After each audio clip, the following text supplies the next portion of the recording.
Before Christmas, before the carols, the wreaths, the rules, there was a week when Rome turned upside down. For 7 nights, slave became free. Masters served, gambling was sacred, and laughter replaced law.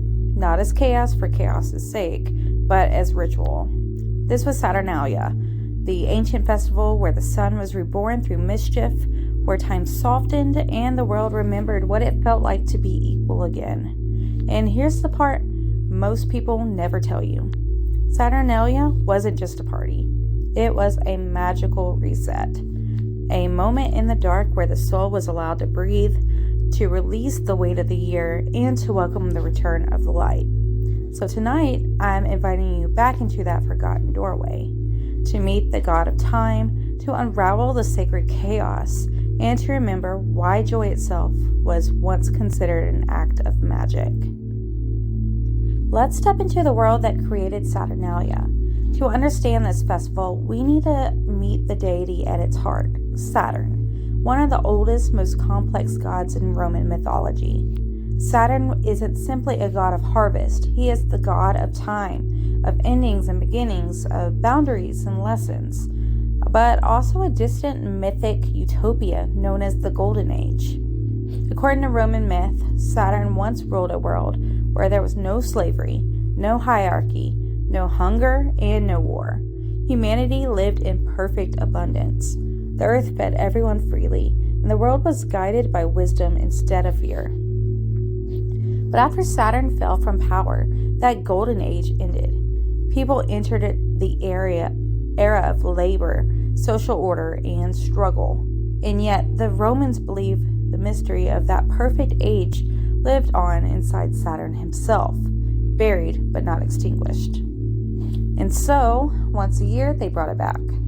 Saturnalia began as a single day, December 17th, honoring the dedication of Saturn's temple in Rome. But as centuries passed, people loved the celebration so much that the festival expanded to 3 days, then 5, and eventually a full week, from December 17th to the 23rd.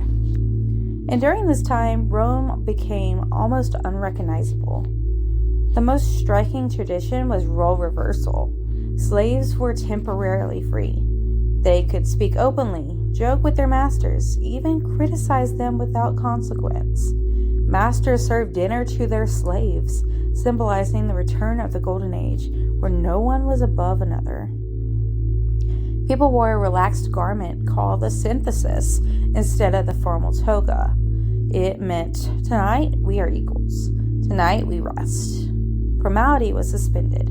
Social pressure dissolved. Public feast filled the streets. Tables of food and wine were shared with anyone passing by. People shouted, "Lo Saturnalia!"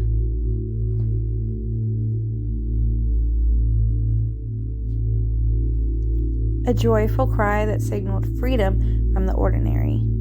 Gambling, usually banned for most of the year, became not just allowed but expected. Even children and enslaved people played dice in the open. The laws of the land softened because, for Rome, loosening structure was not seen as dangerous but as necessary. Gift giving was another beautiful tradition. On the day called Sigiaria, people exchanged small presents, wax figurines, candles, little charms of fortune. These gifts weren't grand. They symbolized warmth, luck, and the returning sun. Candles, in particular, represented light's slow journey back into the world after the darkest nights. And throughout all of this, the Romans held one core belief: that joy, laughter, and mischief were not frivolous, they were sacred. They kept the world from collapsing under the weight of its own rigidity. Even the courts and political offices paused for Saturnalia. No executions, no declarations of war, no public punishments. It was a ritualized ceasefire, societal exhale. And if you imagine this festival happening in ancient Rome, fires glowing in the streets, music echoing from between stone buildings, people eating and dancing and breaking the rules with permission, you begin to understand just how powerful Saturnalia felt. For 1 week, people lived inside a myth. They stepped into the memory of a better world. They tasted freedom. And this wasn't chaos for chaos's sake. It was a controlled inversion, a spiritual reset that allowed order to feel bearable again when it returned. And the echoes of these practices didn't vanish with time. Gift-giving, caroling, feasting, greenery, candlelight, rest, revelry. Much of what we associate with midwinter holidays today is rooted in Saturnalia. Its fingerprints are still everywhere. So when we talk about Saturnalia, we aren't just talking about a Roman holiday. We're talking about a portal, a liminal space between darkness and rebirth, between restriction and release, between the world as it is and the world as it could be. And now that we've walked through the history, the culture, and the traditions, we can begin to explore what all this truly meant and the deep symbolism that has carried through centuries. Now that we've walked through the history and the traditions, let's step into the magic beneath the celebration. Because Saturnalia was never just a party. It was a ritual of cosmic balance. At its heart, Saturnalia is built on one of the oldest spiritual truths in existence. Order cannot survive without chaos. Saturn, the god of time, karma, boundaries, and consequence, rules structure, discipline, limitation, and long lessons. His energy is slow, heavy, serious. He governs responsibility, hardship, aging, and fate. And yet, once a year, Saturn's own festival reversed everything he represents. Rules were broken, hierarchies dissolved, authority bent, laughter replaced fear. Why? Because Saturn teaches not just restriction, but release. Saturnalia was a reminder that even time must loosen its grip, that boundaries are not meant to be prisons, and that pressure without relief becomes collapse. From a witchcraft perspective, this is profoundly important. This festival marks a moment when the rigid softens, the shadow breathes, the soul is given permission to excel. Spiritually, Saturnalia sits at the darkest threshold of the year. The sun is weak, the nights are long, the earth is quiet. This is the womb of the sun. The rebirth hasn't happened yet, but it is promised.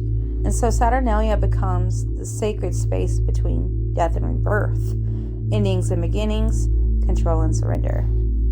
It is liminal magic, threshold magic, the kind of magic that happens when nothing is fully formed, but everything is possible. This is why Saturnalia is so deeply connected to shadow work, karmic release, ancestral memory, burnout recovery, grief processing, and trauma softening. Because Saturn rules the lessons we carry, and Saturnalia teaches us when it is safe to put those lessons down. Magically, Saturnalia holds the symbolism of divine contradiction.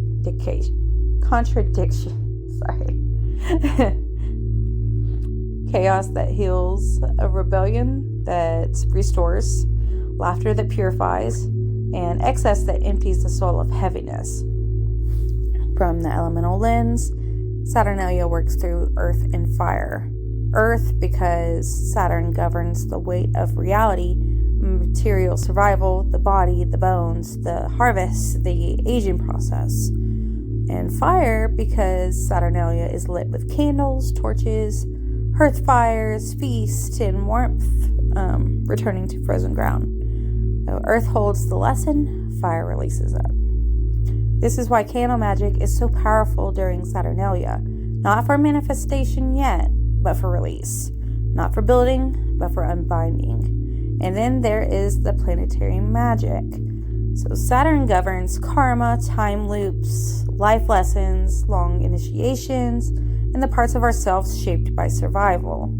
Saturnalia is the sacred interruption in Saturn's rule. It's the 1 week where the universe whispers, you don't have to carry this so tightly right now. And this is why Saturnalia is such a potent time for letting go of guilt, softening self-judgment, releasing perfectionism, rewriting authority wounds, and healing control-based trauma.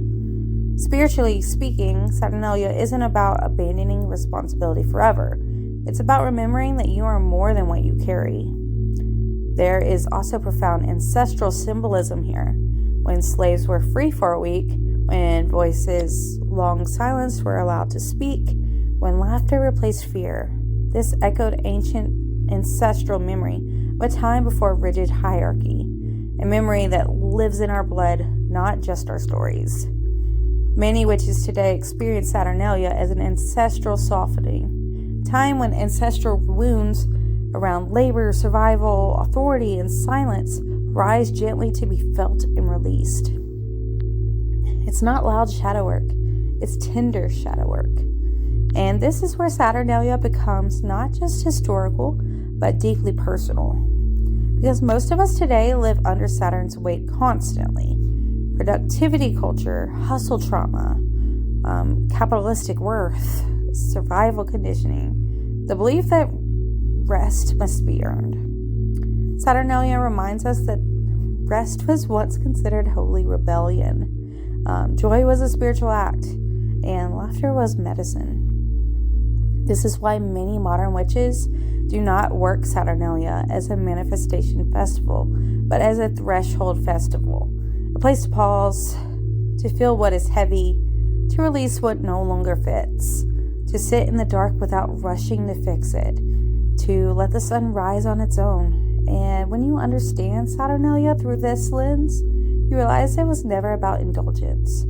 It was about survival of the soul.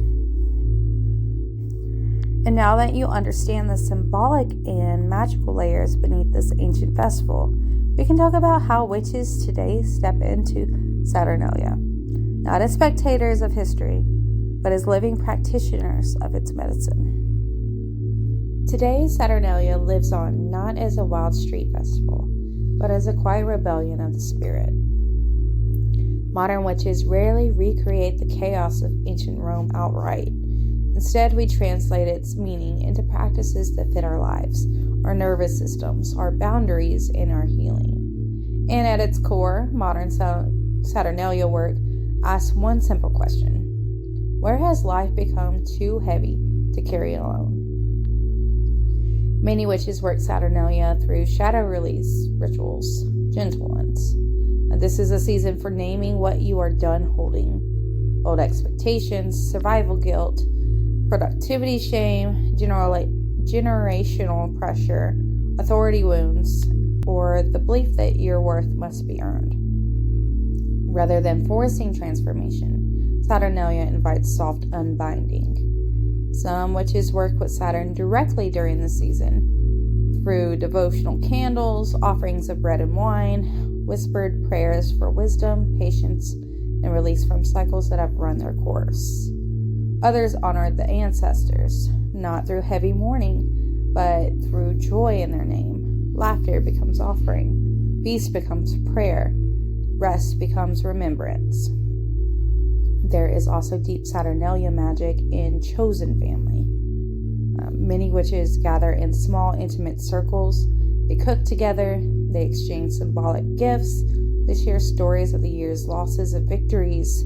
They linger, they allow joy without agenda. This is Saturnalia as community healing. Some witches practice what's called sacred rebellion during Saturnalia. For one night, they intentionally break a personal rule. So they let themselves rest without apology, eat without tracking, laugh without restraint, create without monetizing, or they speak honestly without softening their truth. This isn't about recklessness, it's about remembering that the cage was never sacred. The life inside it was. Others approach Saturnalia through burnout recovery magic. They extinguish their constant doing. They sit by candlelight without planning. They allow their nervous system to feel safety without productivity attached. Saturnalia is powerful for anyone healing from religious trauma, authoritarian control, hustle-based self-worth, or even long-term survival mode. Because Saturn's lesson is not eternal suffering. Saturn teaches wisdom through limits, but Saturnalia teaches when those limits may rest. Some witches also use Saturnalia for karmic closure. They review the year not with shame, but with compassion. They ask, what cycles am I ready to close? What burdens were never mine to carry? What joy did I postpone and why? And instead of making rigid resolutions, they make gentle promises.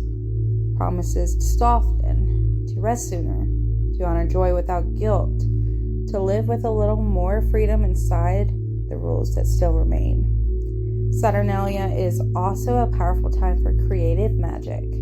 Witches write poems in the dark. They draw sigils for a release instead of gain.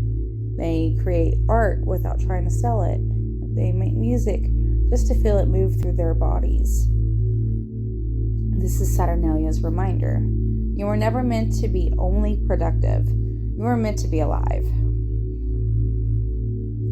And in working Saturnalia this way, quietly, tenderly, intentionally, modern witches continue the deepest truth of this ancient festival, that even in the darkest season, joy is not a distraction from the work. It is the work. Now, if you'd like to work with Saturnalia, not just learn about it, I want to offer you a simple, gentle ritual you could do tonight. Nothing elaborate, nothing performative, just honest. All you need is one candle, gold, red, or white, a small piece of paper, and a quiet moment with yourself. Sit somewhere dimly lit. Let the room be imperfect. Let yourself be imperfect. Light the candle and take one slow breath. As the flame steadies, ask yourself quietly, what rule am I ready to soften? Let the answer come without forcing it. Then ask, what joy have I been postponing because I believed I had to earn it? When you're ready, write one sentence on the paper, not an essay, just one truth. Hold it over the candle safely, and as the paper burns, softly say, in the dark, I loosen. In the fire, I return. Let the ashes fall. You don't need to replace this energy with anything yet. Saturnalia is not about filling the space. It's about making room. So after the ritual, open your journal and sit with these prompts. Where has my life become too rigid to feel alive? What part of me is exhausted from carrying responsibility alone? What would freedom look like if I didn't have to be permanent to be real? What joy feels quietly rebellious for me right now? You don't have to fix anything tonight. You're simply witnessing. Saturnalia teaches that release is already enough magic for one night. If Saturnalia stirred something in you tonight, if any part of the story felt familiar, tender, or necessary, I'd love to hear what came up for you. You can share in the comments, what rule are you ready to soften this season? Or, what joy are you finally allowing yourself to feel without earning it? If you feel comfortable, leave a candle emoji in the comments so we can witness each other in this quiet threshold together. And if you like to continue working with Saturnalia beyond this video, I've created a few gentle offerings for you. A full Saturnalia ritual guide, a printable journal companion, and a candlelight soundscape for shadow release and rest. You'll find those waiting for you in the description below. And if you'd like to walk this path with others through the moon cycles, the Sabbaths, and the quiet in-between spaces, you're always welcome in my community. That's where we share our rituals, our reflections, and our stories as living magic. Before you go, take one more slow breath in with me.